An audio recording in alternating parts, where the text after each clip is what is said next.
Hello everybody, welcome back to the channel, hope you're doing well. This video is going to be focused on mastery builds, mainly for beginners but also progressing players, and also explaining a few to look out for in the future. Check out the links in the description to the various things we're going to talk about. Also, thank you for continuing on watching the Beginner Guides series. Playlist obviously is on the front of the channel and as well in the link in the description. Okay, mastery builds can be a very tricky process, especially when you're new to the game. And how they improve things with your grind is very important. I've had people come to me in the past going like, hey Rich, like what should I do with my masteries? What points should I put in? And I've found that they're able to damage output a lot more. Obviously, the masteries that you see at the moment are representative of a level 60 person. And also, maybe the masteries aren't going to be to everybody's liking. I will constantly look to change mine from time to time, especially because different content needs different things. We're going to talk about the idea of suicide masteries and how they benefit the player. Also, just standard builds that don't really impact too much on your general progression. So let's get into this. One thing I'm going to be doing is talking about a YouTuber called Professor's Skill, and this is a fantastic YouTuber that does stuff for the Marvel Contest of Champions community, not to mention the fact he's got a real handle on mastery builds, from starting off in the game to then progressing through to the later parts of the game as well. Check out his channel, link is in the description down below.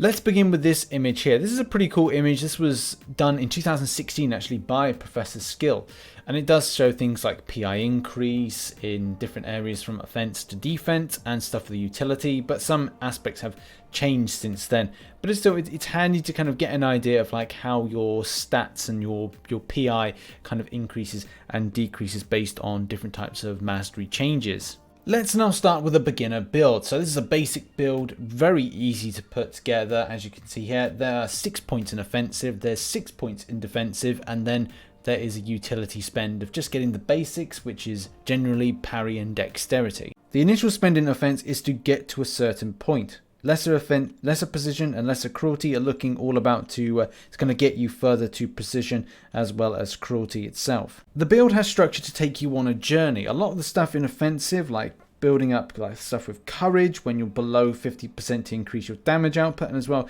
unlocking lesser precision as well as lesser cruelty in order to get that progression to standard precision and the standard cruelty, both of which are pretty good for any kind of mastery build. And also the first progressions to get to things like block proficiency, increase the block proficiency of your champions by 800.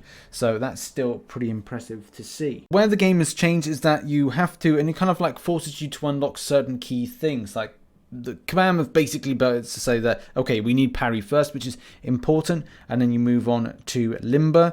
So then you go down to dexterity, and that's really the process that you need, those kind of three there, that being dexterity being the final one. This can then be seen as soon as you get to like an intermediate bracket, and I don't know if this is really kind of quantified by the level, but it seems like it could be a little bit further on, whether or not you're kind of thinking about between level 30, level 40, you know, these kind of things.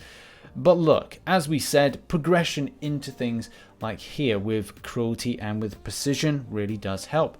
But going down, opening certain things with the defensive and offensive lines are quite important. And going down to things like utility and what the further unlocking with that one could be. If more points are wanted to be opened up in proficiencies based on what we've just seen, then increasing the parry may be a good option. And then as well progressing to things like stupefy.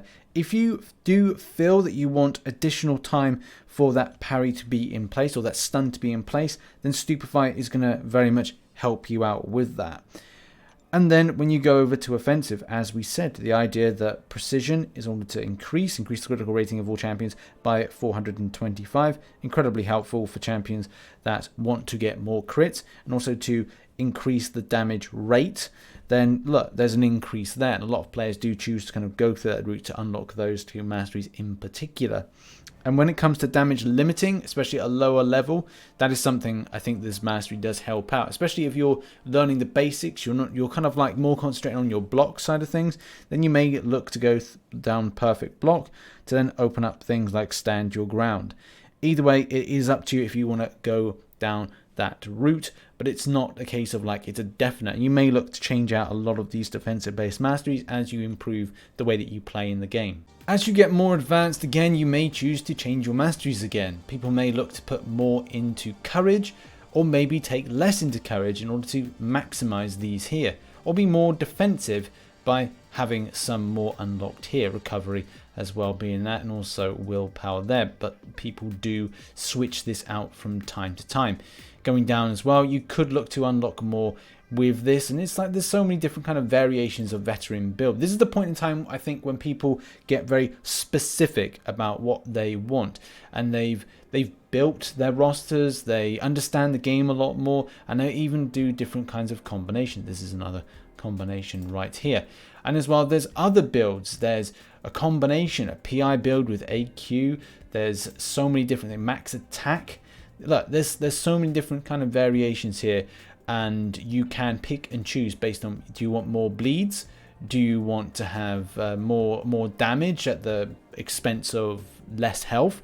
Those are really questions you have to answer yourself, and you can pick and choose and play about with how you want to set up. Moving now onto mobilesector.net, and just a setup of a mastery here, which is called Attack Team, which it even says here, at AQ and AW you will get the best rewards, and most players playing with aren't very serious. For teams of attack setup, it's very useful for both AQ and AW. We know that there are some differences, but the setup will work anyway. So as you can see here, similar thing to what we were saying, we've got courage here, we've got as well like precision, we've got cruelty, we've got a little bit in the top offensive, and we'll talk about why these are important up here in a second when we go back into the game. But also down here we've got block proficiency, we've got I think this is energy resistance, and then we've got this one here as well, which I don't tend to use, and I haven't seen a lot of people using it, but doesn't mean to say it is bad in any kind of way. And then we're moving up here with these.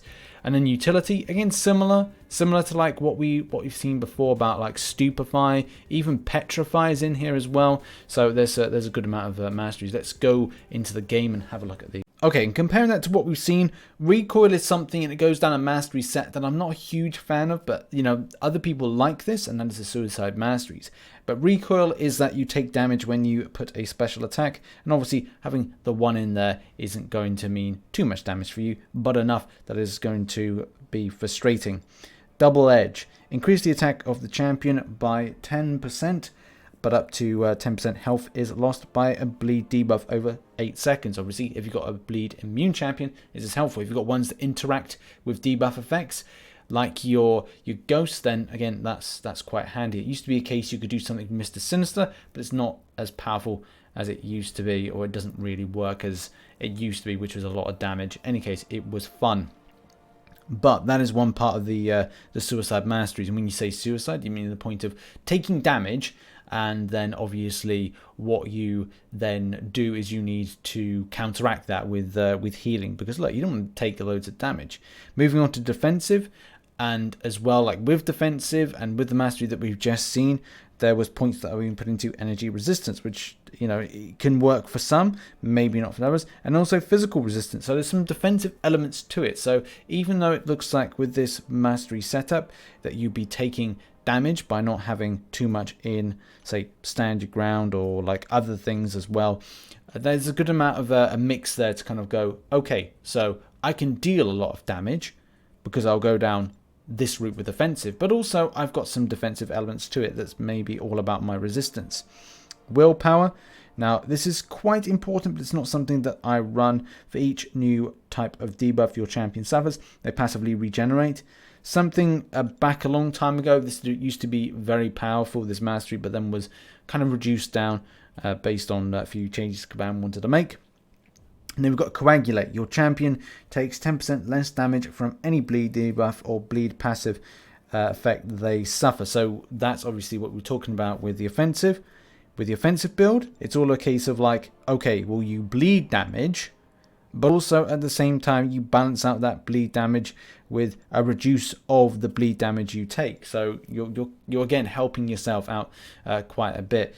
But this may be one of these masteries that could work for some, but maybe not for others. If you want to understand things like suicide masteries, then I think there's one person that runs them that does a great job with explaining them, and that is contest champion Mr. Brian Grant.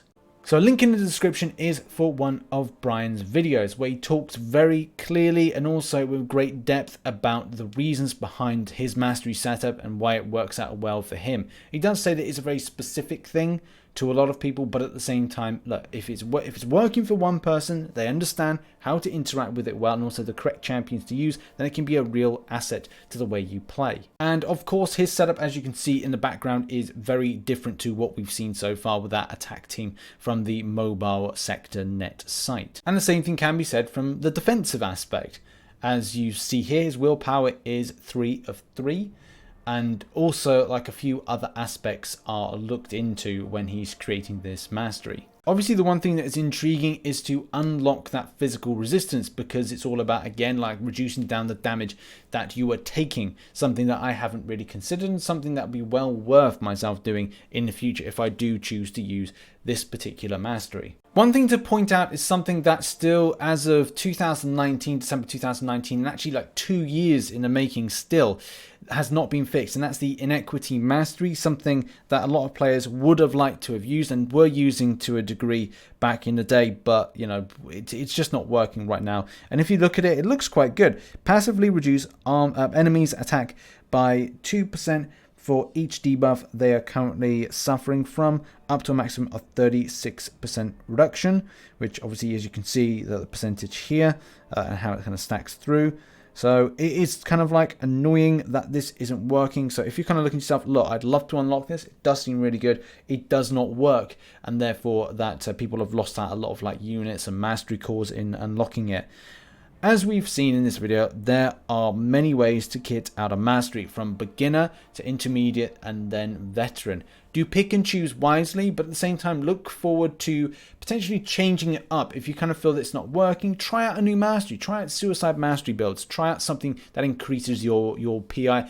Try out something that looks like it improves your damage output, but also maybe something that looks like what we've seen with that unlocking the bleed side of things and also reducing it down, and also with the defensive reducing down physical resistance, something that I haven't done myself, but more that I think about it, the more it seems more logical to do, based on, look, if you're taking damage, you want to reduce down how much damage is being taken in. There we have it. That has been a video focused on beginner, intermediate, and kind of veteran mastery builds, taking into consideration other people and what they have put together, because there's been nearly 5 years of information to put together, and the fact is things change all the time, and other people in the community have better ideas than myself. And that's the cool thing about being in a community, is cultivating and accumulating ideas. Obviously, check out the links in the description to give you a bit more focus.